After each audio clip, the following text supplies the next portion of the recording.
Hi everyone, my name is Luke, and I'm an engineering student here at Bowling Green State University.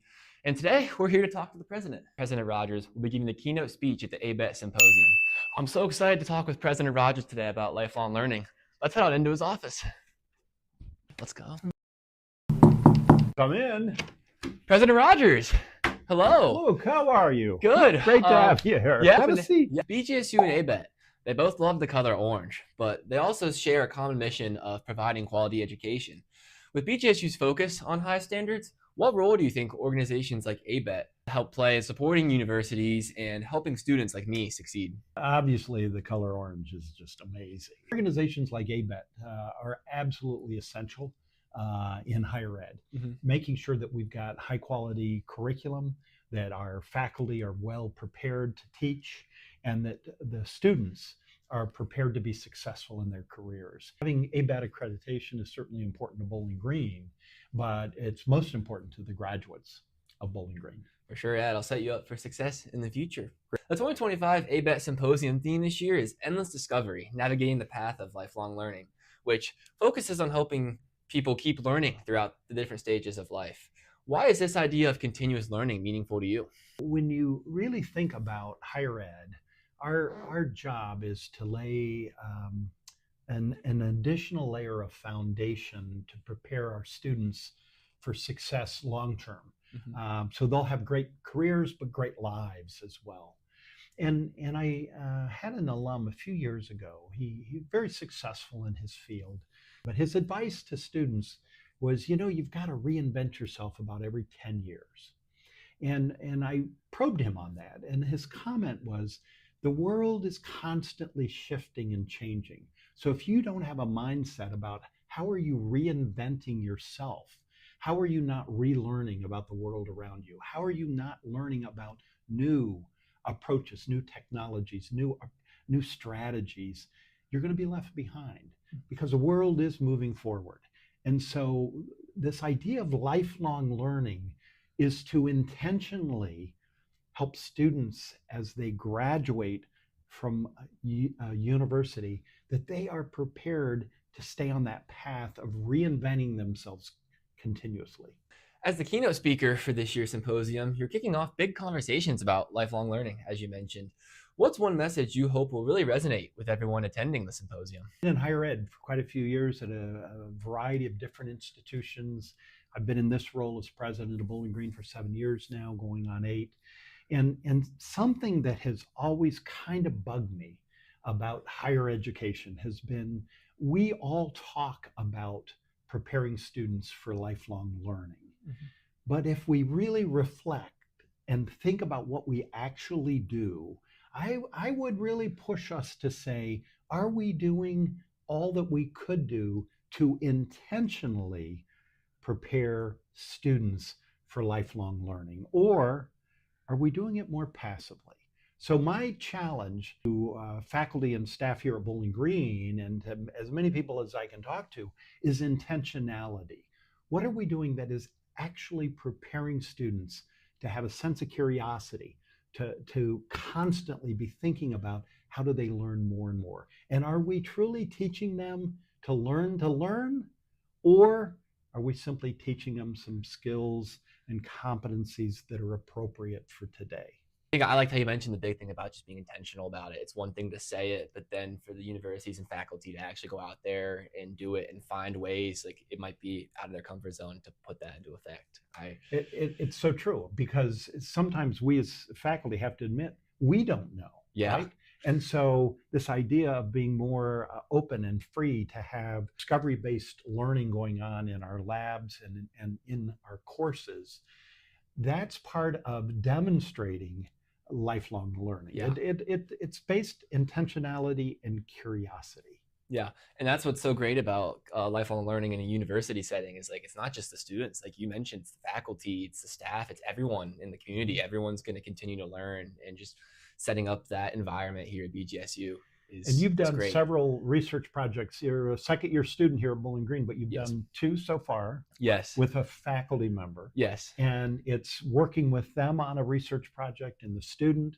And that is a perfect example of how you're trying to figure out a problem. Yeah. and you're learning how to learn, if you will. For sure. And that's the thing that I think I'll take away the most from those experiences it isn't just the research itself, but it's the challenges along the way and the obstacles, which actually leads into my next question. Lifelong learning comes with obstacles that can stop people along the way. And a lot of people, they might give up. They might not continue to pursue this lifelong learning. From your perspective, what are some of the biggest challenges with lifelong learning and how can we work to overcome them? Part of the challenge that it's not just lifelong learning, but it's life in general. Mm-hmm. We all hit obstacles along the way.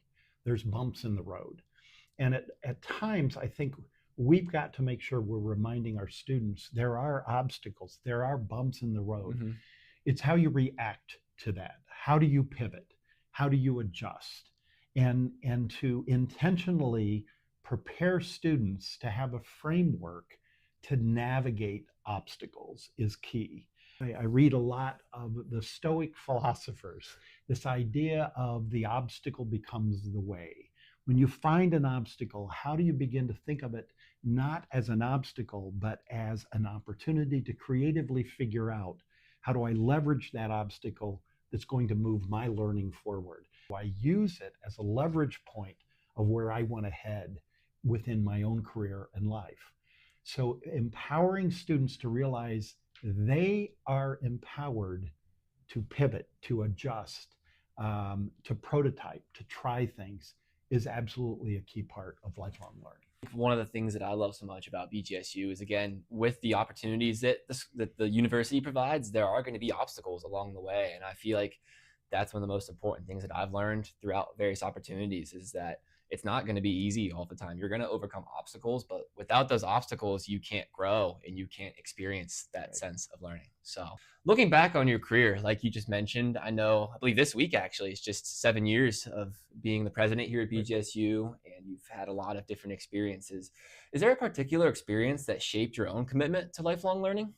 I think my own career has been a career of pivots. People will talk about, they'll say, here's where I am today. And then they can look back in time and make sense of how their career fit together. But I would challenge them if they, during that journey, if they would have said back at this point in time, would they have been able to predict where they ended up? And I would say probably, mostly no. So where I think I am today, I reflect back and I can make sense of all the experiences I've had and how it's certainly helping me to do this job today, but knowing that I constantly want to learn myself and how to get better at it. But my undergrad degree was in music, actually. And you'd say, well, music, and you became a college president. How did that prepare you? Well, what prepared me was, I think, how I was taught to learn by a variety of professors who really challenged me to think a little bit differently about topics and broaden my understanding of the world, certainly. But I don't think it was done intentionally. I think it was more because I started building a network with other students who really pushed me. They came from all over the country in different parts of the world, and they pushed me to think a little bit differently about things, which then pushed me into thinking about what am I going to do with this music degree, which got me into kind of a business career. And then I think about the consulting work I did, and then the academic work, and then doing a PhD, and then ending up being here in this kind of role after a variety of faculty and administrative roles. All of that put together, I think I really did. I had to work to reinvent myself constantly, but it was all about pivoting and adjusting and being open to new ideas. And at the core of it is being curious, asking questions, listening deeply, and being willing to change your mind when it is appropriate. I think that flexibility, that adaptability, that pivoting that one has to do leads to success long term. But it's all based upon that willingness to learn more. Yeah, I really liked how you mentioned the word curious. And I feel like a lot of people now, like they always feel like by the time you graduate college, like you need to know like exactly what you're doing and that's what you're going to do the rest of your life. But in your journey, you've talked about how again, you came in as you went into music, but then you learned a lot of different perspectives. You met a lot of people. You had these experiences, and that just encouraged you to keep learning, keep being curious, and that's gotten you where you are today. So, well, I look forward to seeing your journey ahead of you as a Division I athlete, as well as a systems engineering student here at Bowling Green. You are having an amazing collegiate experience, and you're only in your second year. So I can hardly wait to see what you accomplish the next two, and then long term, all of the great things you're going to do in life. I appreciate that. All so right. I'm excited. So Thanks President for coming Rogers, by and saying hi. awesome. Thank you.